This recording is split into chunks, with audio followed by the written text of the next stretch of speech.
अचलपूर तालुक्यामध्ये शहर काँग्रेस कमिटीच्या वतीने तहसीलदारांना निवेदन देण्यात आले। अचलपूर तालुक्यामध्ये बऱ्याच गावातील शेतकऱ्यांना शेतातील कपाशी पीक बोंड अळीमुळे नष्ट झाली आहे। तसेच निसर्गाच्या कोपामुळे शेतकऱ्यांना दुष्काळाचा सामना करावा लागत आहे। शासन शेतकरी देण्यात येणाऱ्या नुकसानीबाबत दिरंगाई करत आहे।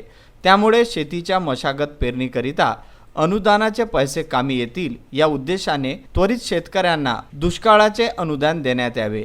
घरकुल लाभार्थ्यांना आपल्या कार्यालयात रीती परवाने मिळण्याकरिता 2 महिन्यापासून अर्ज केले आहेत। अशात अनेक बांधकामे अर्धवट आहेत। त्यामुळे शेतीविषयक प्रलंबित अर्ज मार्गी लावावेत। तसेच केरोसिन वितरण बंद असल्याने ग्रामीण भागात अनेक समस्या निर्माण झाल्या आहेत व त्यामुळे अनेक जण बेरोजगार झाले आहेत। त्यामुळे मुलाबाळांच्या पालन पोषणाचा शिक्षणाचा सुद्धा प्रश्न निर्माण झाला आहे। या निवेदनात आदी बाबी नमूद केल्या। या प्रसंगी अचलपूर ब्लॉक काँग्रेस कमिटीचे शहराध्यक्ष श्रीकांत झोडपे, श्रीधरराव काळे, अमोल बोरेकार, कैलास कडू, प्रवीण घाडगे, राहुल गाटे, सुनील तायडे, आबा पाटील, विजय मडके यांच्यासह आदी कार्यकर्ते निवेदन देतेवेळी उपस्थित होते।